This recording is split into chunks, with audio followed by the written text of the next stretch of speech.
Well, hello there, ladies and gentlemen, boys and girls, children of all ages. My name is DB333, and welcome back to Hard Design for Kaiserreich. And I believe last time we hopped into Kaiserreich was Serbia, because that got updated, I think, in the patch before this.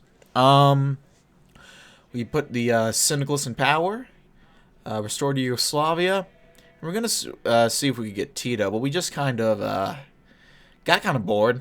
And there wasn't too much to do, and a couple patches came out and kind of messed with the compatibility of saves. So we just said, you know what, screw it. We'll just call it a day and then come back whenever a new update comes. And that new update has come along with a new DLC, No Step Back. So we have a beta 0.20, the Railway of Liberty, which among other things, mainly giving a compatibility patch to No Step Back for the mod, gave us some pretty neat content for New England. I have not paid attention to much, if any of it, but it seems pretty solid. We also have a new loading screen, which is pretty nice, and something that's neat. The menus moved from the center over here to over here, which I think is pretty cool. So we can go ahead and check out the new game screen real quick. And one thing that is cool is that it will tell you that you can play as New England, as Canada, or the US. Before, I think you only had to start as Canada. But they changed that, which is pretty cool. So we'll just go ahead and select Canada. But we were actually going to Lotus Aid, because I actually kind of started a little game already. Just so we can jump right into the action. We don't have a starting screen, so I don't have much to read there. But yeah, here we are, boys. So we're gonna go ahead and start the game. Yeah, don't listen to Jose. He'll just say random things. You don't have to trust him. It's all right.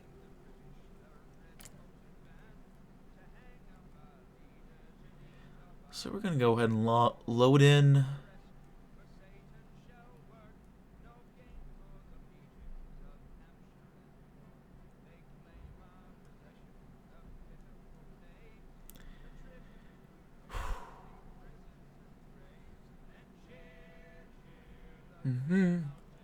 I love the new music.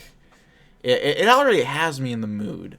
The Kaiserreich always has some solid-ass menu music picked up. You just gotta hope it doesn't give you a copyright strike or a copyright claim for monetization. So, we already loaded things up a little bit. I started as America.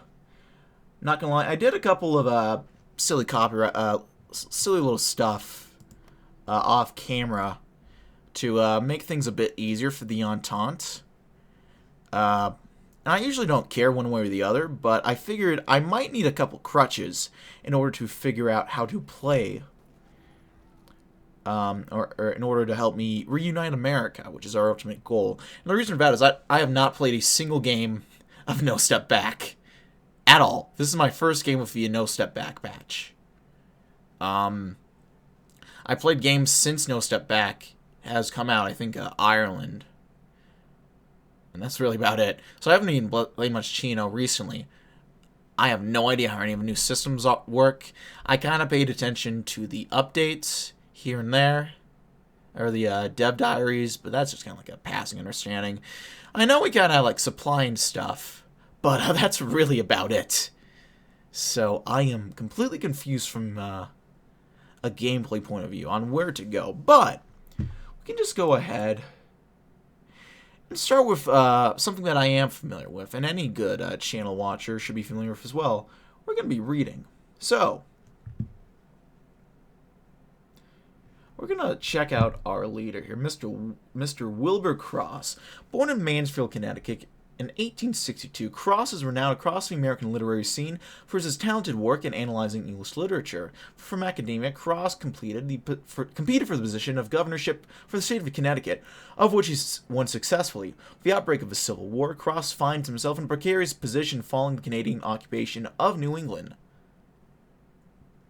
One of the many Americans who petitioned the Canadian government to Cross's openness to embrace the Entente's arrival into America has led to some suspect that he is no more than a mere puppet of the former British Empire. While he is on paper the leader of a provisional government led by Ottawa, he is also a temporary interim leader of New England until a suitable president is chosen. Just got back. The ocean looking kind of funny. Oh yeah, for people who don't know, we just got finished up with the Abzu test drive, which I believe should be on the channel by now. Actually, no, it's the ocean, so it was probably cold. Yeah. It's pretty chilly, not gonna lie. So we got that going. We have a reluctant populace. We have some general hits all around, and New England cannot be called to war by its allies or asked to join its allies' war. Interesting. Strongly opposed to intervention or alignment with the factions in the fallout of the national crisis. Throughout the provisional government, men and women are reluctant to go to arms. Declaring neutrality in the fallout of a national crisis in the spring of 1937, the people of New England remain committed to averting the bloodletting that has thrown the nation to chaos. Unless the situation changes and the people of New England's patriotic fever aroused, the government will not bring its people into the Great War. You know, fair enough. From here, we have limited recognition. The provisional government was formed in the early months of the Second American Civil War, when the northeastern states of the former U.S. petitioned the Canadian government for official intervention. The Canadian government was successful in securing the borders of New England from falling into the hands of belligerent factions. The provisional government finds itself hardly recognized by the international community. Few are convinced that the provisional government is indeed the last bastion of American democracy. Estimates my head. They don't know yet, but that's okay. And then we have Great Depression, which doesn't have any focuses, but I gotta tell you, it sucked anyway. So,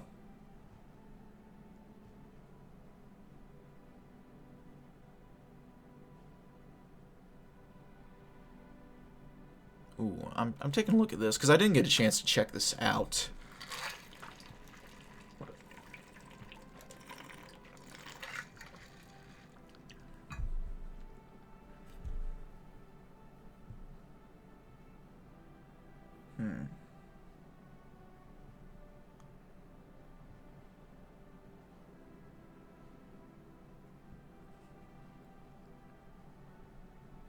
Interesting, okay.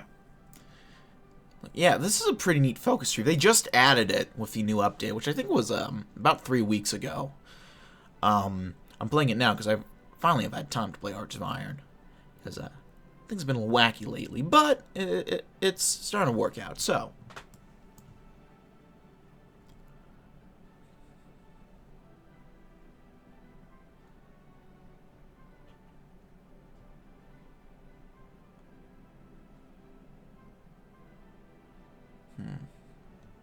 Well, we started off with America's darkest hour. So, with the rest of the U.S. consumed by war, New England has managed to become a safe harbor in the storm of chaos. We must reassure those in our borders that the provisional government is their only hope of freedom and safety. That works for me, and we don't have to start because it already starts. At least it did when the AI did. Okay, so let's do AI setup templates, which is not something we have to worry about. Organize a railway system, building supply hubs. I don't fully know what to do. We could commandeer trains. Fuck yeah, they added trains in this update. I don't know what they do. Now support the Entente. Our ties can mean we're a member of the Entente, whether we like it or not. The British have a great deal of experience technology, however, which we can use to considerable advantage. The more we do so, the more we lose legitimacy as a separate and distinct government. Fair enough.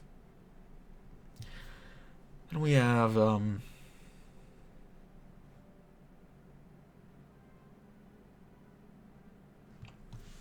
claiming America. The light of the old North Church remains ready to be relit in America's darkest hour, as other parts of our fair nation have torn themselves asunder. Ever since the Canadian Invention, which created our provisional government, we have hoped for democracy to win out civil war. If that is not the case, then we must steel ourselves to carry the torch for freedom as the last vestige of democratic America. We can go ahead and join the ISAC, which we should probably do. So what do we got? We have zero legitimacy. Once focus bond enemy lines complete, the following abilities will be unlocked in the claimed states that neighbor our fully controlled territory. So we can select this option, build up a network of allies to our cause. Once the target state is secured, it'll help with the transition of power. Okay.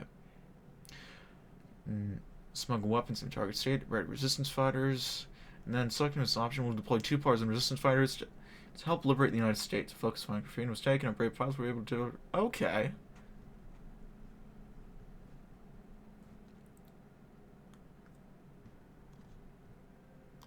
Looks like we can start infiltrating New Jersey, Ohio, Kentucky, and Michigan.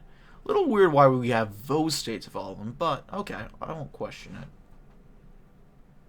it. So I guess I just questioned it a little bit, but that's besides the point. Next, we've got the Underground Railroad. While the rest of America fell into darkness, the darkness of the Second American Civil War, the people of New England were spared that same horror through the timely intervention of the Canadian forces. However, the Canadians were not able to save everyone in America who wished to avoid being drawn up into war they did not believe in. Many family members have been cut off from their loved ones and are trapped behind enemy lines. Despite the dangers, many have attempted to travel vast distances to reach the safety of New England. Not only peace and the swirling ocean of chaos that is the Civil War, if we were to organize and coordinate with stay-behind groups across the United States, perhaps they could see more people and weapons find their way to us. Once the focus to expand the Underground Railroad is complete, then we'll be able to extend the Underground Railroad network from the Great Lakes to the Gulf of Mexico. Interesting.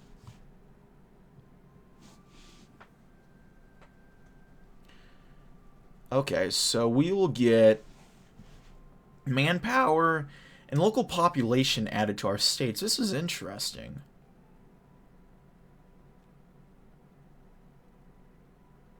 Okay. BRB, go ahead, Mike, no problem. So, pretty excited to play this. I've never played New England before, but I am a bit of a, oh god, look at all these fucking templates. I don't know what to keep and what to get rid of because of a new update. You can't see this if you're watching at home, because I don't have a webcam on home, but I have the New England Kaiserreich hoodie that you can get from the Kaisercat web shop. I got this when I was like in high school or something, or maybe early college. So like 3 years ago, and it's a solid ass sweatshirt. I'm happy I have it, and it feels appropriate to finally go ahead and represent it. So, what do we want to train? We have manpower. I'll train up some infantry divisions, and I'm gonna assume that, because apparently 20 wits are no longer meta, or they're not as good as they once were, but I also don't know if I fully believe it. They might just be meta anyway.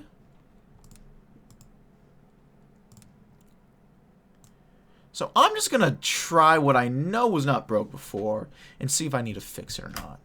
I'm going to lower the speed real quick. We can do Naval Doctrine, because we have 100 naval experience for whatever reason.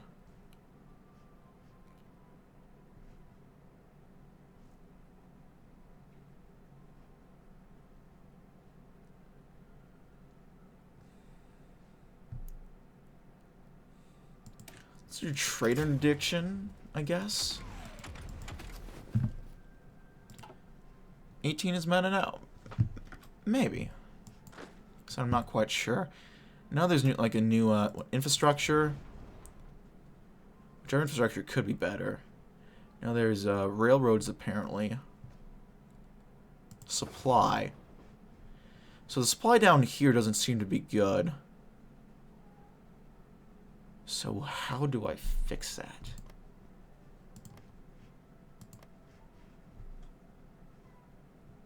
Oh shit, I think I need to look that out. I need more command power out of that trait. What are we doing construction-wise? We're working on a civi factory in Mass.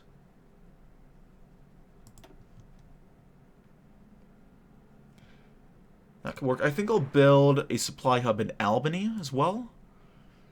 Probably put that to the top of the building list, actually. Got free dockyards. Get working on some convoys. And we're kind of did the submarine focus, so we'll work on submarines as well.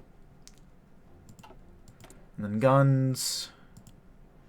Don't quite need artillery. Alright, we have trains now. Which I don't know what any of those do, but we'll... guns and that. I mean, planes built. We have some basic planes. I'll work on close air support. I think close air support is pretty good in this patch. Not that it wasn't good before, but it's better now, I think. Got, tracks to have more supply. I think I know that much at least. Plate hearts of iron. These factories in the... Yeah, that makes sense. You're not... I don't think you're off track with that idea, Jose.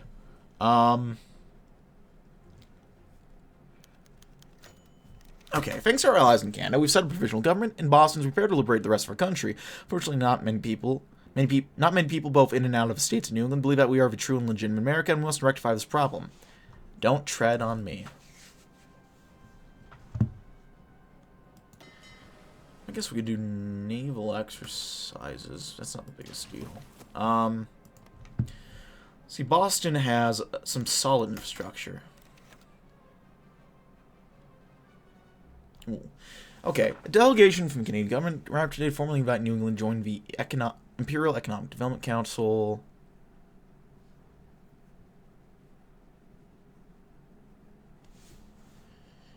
We can invest 25 political power.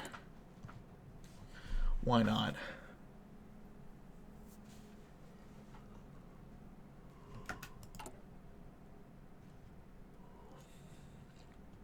Actually, we'll go ahead and up the speed again now.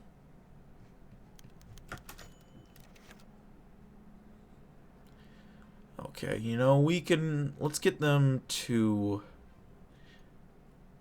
Let's get to construction engineers. I think that's the best bet right now.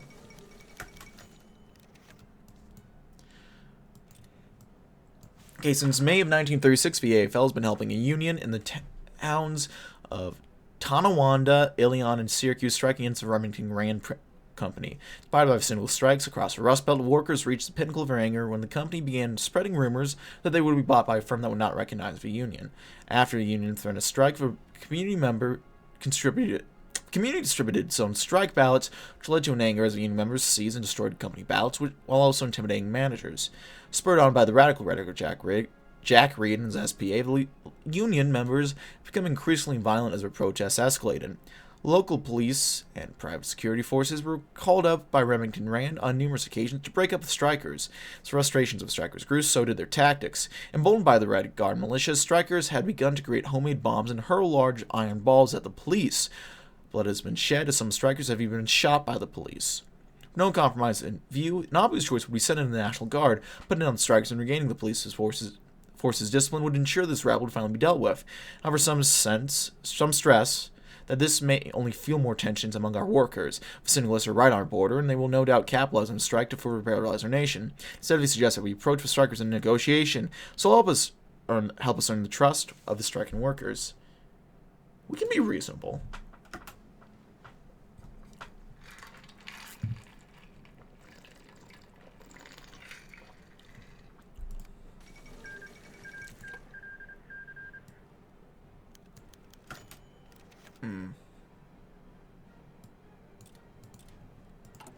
So there goes. Did that get rid of our Ohio line? Okay, there we go. At least after days of tiring and tense negotiations with both sides threatening to leave at least once, the strikers of a Remington Rand plant have agreed to the talks offered by the company. The strikers were appeased and their rights to unionize were officially granted by Rand. Many of the strikers who had been arrested during strikes were rehired. While many nationwide are handling this as a success among the working class, the strike's victory has also worried some. Workers continue to be radicalized and organize daily strikes that cripple the already exhausted economy. Who knows how long before New England falls to the syndicalist menace? While the factories are reopening and the strikers finally return to work, many in the government wonder if New England will be safe from a tide of revolution. Well, word solves problems, at least. Shows how this political power hole we got ourselves into a little bit.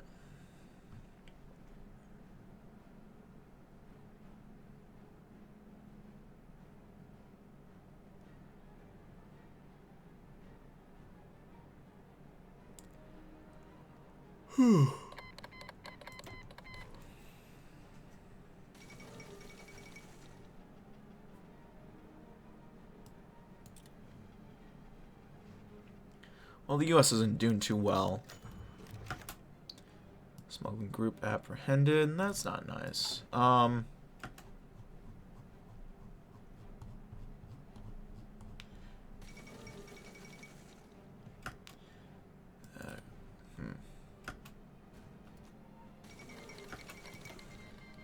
Icelandic independence.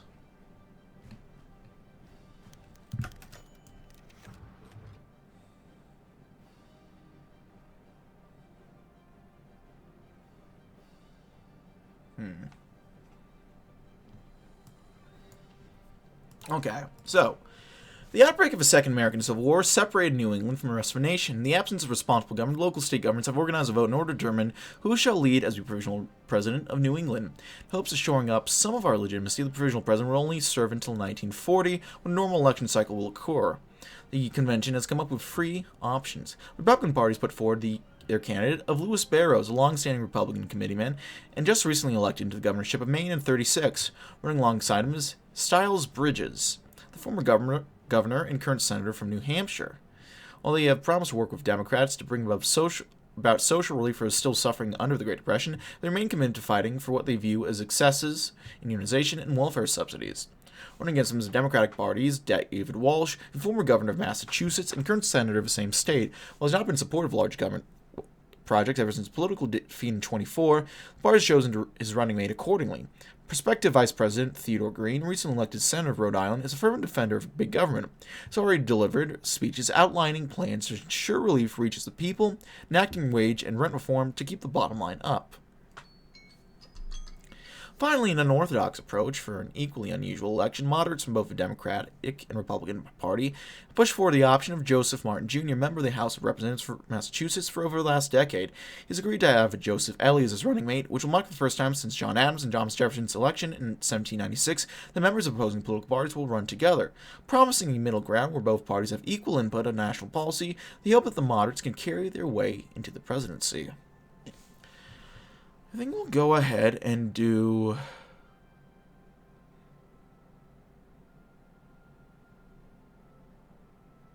a compromise candidate.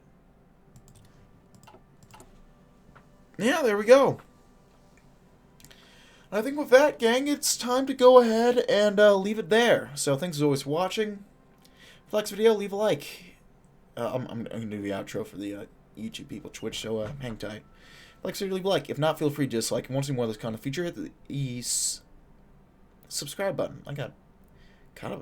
I was going too quick. I got caught up. Hit the sub button for uploads every weekday, as well as occasionally Saturdays. If you have any comments, feedback, concern, check out, leave in the comment section below. I read all the comments I get and appreciate any old feedback you might have for me. If you want to chat, play games, and sort, check out my Discord. If you want to see me bucks more every month, and Patreon. If you want to see me do this sort of stuff live, including this right now, check out my Twitch, all which are down in the description box below. I think that's really about it for now, folks. My name has been Dogboat53. I thank you for watching. We'll see you next time. Bye-bye.